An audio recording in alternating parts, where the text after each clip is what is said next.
ఎయిర్పోర్ట్లో ముఖ్యమంత్రి చంద్రబాబు సమీక్ష సమావేశం నిర్వహించారు. జిల్లాల్లో పలు అభివృద్ధి అంశాల మీద అధికారులను అడిగి వివరాలు తీసుకున్నారు. జిల్లాలో మౌలిక సదుపాయాల కల్పన, ఇతర ముఖ్యాంశాలపై మాట్లాడారు. విశాఖను, వైజాగ్ను గ్రీన్ సిటీగా మార్చాలని ఆదేశించారు. కేంద్ర మంత్రి రామ్మోహన్ నాయుడు, రాష్ట్ర మంత్రులు అనిత, సంధ్యారాణి, టీజీ భరత్, విశాఖ ఎంపీ భరత్తో పాటు జిల్లా శాసనసభ్యులు, శాసనమండలి సభ్యులు సీఎం సమీక్షకు హాజరయ్యారు. అదే చెప్పాను, రామ్మోహన్ నాయుడు ఇక్కడికి వస్తూ ఉంటావు. రెగ్యులర్గా నేను పోలవరం ఎట్టయితే ఇన్స్పెక్ట్ చేశానో మరి ఇన్స్పెక్ట్ చేసి అన్నీ రెడీగా ఉన్నాయి, పూర్తి చేయించే బాధ్యత, అనుభవాలు కూడా ఉన్నాయి. మీకు మొత్తం అన్ని ఎయిర్పోర్ట్ చూడొచ్చు. సివిల్ ఏవియేషన్ మినిస్టర్గా చూసిన తర్వాత users friendly, latest technologies, one of the most modern airport విశాఖపట్నంలో రావాలి. దానికి కూడా దోహదం చేయమని వారిని కోరాను. నాకు ఆ నమ్మకం ఉంది, సమర్థత ఉంది. ఆయనకి అదే మరిగా ఫస్ట్ ఎయిర్పోర్ట్ నేను జిఎంఆర్కి ఇచ్చినప్పుడు చాలా టెస్ట్ చేశాను. వాళ్ళని ఒక 20-30 నమూనాలు తయారు చేయమన్నాను. తయారు చేసుకొచ్చారు. అక్కడి నుంచి దేశంలోనే గ్రీన్ఫీల్డ్ ఎయిర్పోర్ట్లు వచ్చాయి. హైదరాబాద్తో ప్రారంభమైన తర్వాత వీళ్ళు గ్రో అయ్యారు, దేశం గ్రో అయింది, గ్రీన్ఫీల్డ్ ఎయిర్పోర్ట్స్ వచ్చాయి. ప్యాసింజర్స్ చాలా ఉపయోగపడింది. అభివృద్ధికి ఒక మూలంగా one of the main growth ఇంజిన్గా ఎయిర్పోర్ట్స్ డెవలప్మెంట్ కూడా తయారైంది. We're very happy. ఇది ప్రారంభం మాత్రం. విశాఖపట్నం రుణం తీర్చుకుంటాం.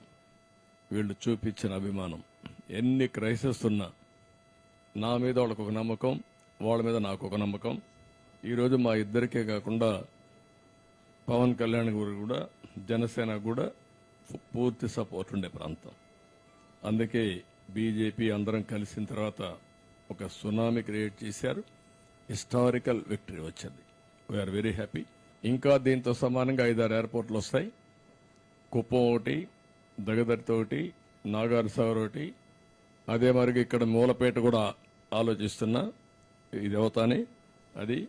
ఇదే మరి ఇంకా కూడా 1-2 ఎక్కడైతే లాజిస్టిక్స్ చూసుకొని విల్ వర్క్ ఇట్ అవుట్. ఇప్పుడే మన వాళ్ళు అడిగారు పివిజయరాజు పేరు పెడితే బాగుంటుంది అనేది. కేంద్రం చేయాలి, విల్ వర్క్ ఇట్ అవుట్. ఇదే అంశానికి సంబంధించి మరిన్ని డీటెయిల్స్ మా ప్రతినిధి రాజు లైవ్ లో అందిస్తారు. రాజు, చెప్పండి. అయితే విశాఖలో నిన్న చంద్రబాబు సమీక్ష సమావేశం నిర్వహించారు. దీనికి సంబంధించిన డీటెయిల్స్ ఏంటి?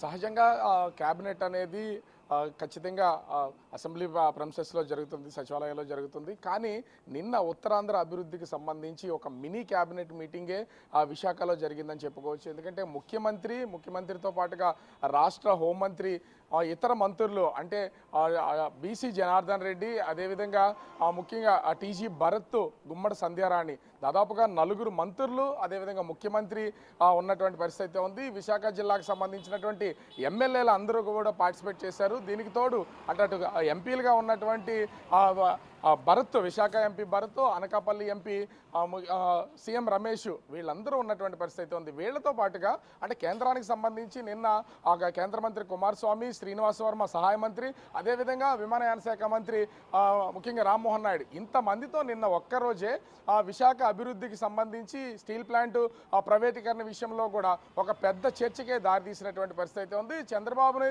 ఫస్ట్ నుంచి టీడీపీ ప్రొటెక్ట్ చేస్తూనే ఉంది.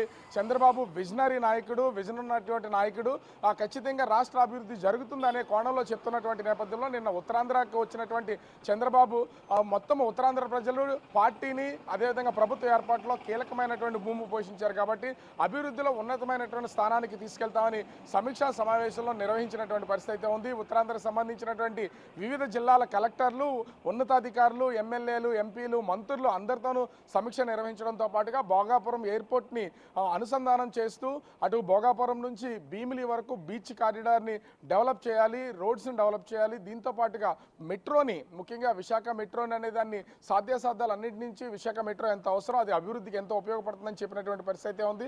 అదేవిధంగా పారిశ్రామిక అభివృద్ధి విషయంలో కూడా ఎక్కడా తగ్గేది లేదు. నిన్న మెడ్టెక్లో భవనాలు ప్రారంభోత్సవం, అక్కడ మెడికల్కి సంబంధించినటువంటి ఎన్నో పరికరాల్ని డెవలప్ చేయడంతో పాటుగా చోడవరం దగ్గర మరొక సెజ్కి సంబంధించి భూములను కూడా పరిశీలించాలని చెప్పడంతో పాటు ఒక 500 ఎకరాలు భోగాపురం ఎయిర్పోర్ట్కి సంబంధించి సేకరణ చేయాలి. దీనివల్ల అనేక విభాగాలకు సంబంధించినటువంటి వాటిని కూడా డెవలప్ చేయొచ్చు, హోటల్స్ అదే డెవలప్ చేసే అవకాశం అయితే కనిపిస్తుందని సీఎం చంద్రబాబు సూచించినటువంటి పరిస్థితి అయితే ఉంది. గత ప్రభుత్వ హయాంలో ఎన్నో అవకతవకలు అయితే జరిగాయి. ముఖ్యంగా భూములకు సంబంధించి ఎంతోమంది అమాయకులు భూములు కోల్పోయినటువంటి పరిస్థితి అయితే ఉంది. కబ్జాలకు గురయ్యాయి, ఆక్రమణకు గురయ్యాయి. వాటన్నింటినీ తిరిగి ఇచ్చేలాగా అధికారులు చర్యలు తీసుకోవాలి. ఎక్కడ కొంచెం కూడా అలసత్వం వహించొద్దని అధికారులకు, జిల్లా కలెక్టర్లకి సూచించినటువంటి పరిస్థితి ఉంది. ముఖ్యంగా పోలీస్ అధికారులు ఎలాంటి భూదందాలకు సంబంధించినటువంటి వాళ్ళు ఎవరైనా సెటిల్మెంట్స్ ఇలాంటి విషయాల్లోకి వస్తే వాటిని పక్కన పెట్టాలంటూ హోంమంత్రి సమక్షంలోనే సీఎం సూచించినటువంటి పరిస్థితి అయితే ఉంది.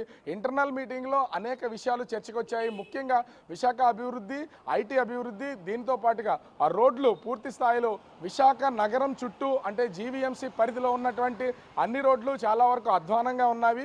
వీటన్ని ఎందుకంటే విశాఖ జీవీఎంసీ పరిధి అనేది అటు అనకాపల్లి జిల్లా వరకు విస్తరించి ఉంటుంది. ఈ మొత్తం రోడ్లన్నింటినీ కూడా త్వరితగతిన పూర్తి చేయాలని చెప్పినటువంటి పరిస్థితి అయితే ఉంది. ఓవరాల్గా చూస్తే నిన్న ఒక్కరోజు అటు అనకాపల్లి జిల్లా, విశాఖ జిల్లా, విజయనగరం జిల్లా 3 జిల్లాల్లో సుడిగాలి పర్యటన చేసినటువంటి సీఎం చంద్రబాబు పూర్తి స్థాయి అభివృద్ధిపై దృష్టి పెడతాం, మేము రుణం తీర్చుకుంటాం ఉత్తరాంధ్ర ప్రజలకు సంబంధించి అని ఒక హామీ ఇచ్చినటువంటి పరిస్థితి అయితే ఉంది. దీంతో అటు నిరుద్యోగులకి ముఖ్యంగా ఐటీ అభివృద్ధితో పాటుగా పరిశ్రమల అభివృద్ధిని, అదేవిధంగా కారిడారు భీమిలి నుంచి అటు భోగాపురం వరకు కారిడార్ అంతా కూడా డెవలప్ చేస్తామని చెప్పినటువంటి నేపథ్యంలో నిరుద్యోగులతో పాటుగా అటు టీడీపీ నాయకులు, కార్యకర్తల్లో ఒక ఉత్సాహకరమైనటువంటి వాతావరణం ఏర్పడినటువంటి పరిస్థితి కనిపిస్తుంది. ప్రస్తుతం థ్యాంక్ యూ రాజు.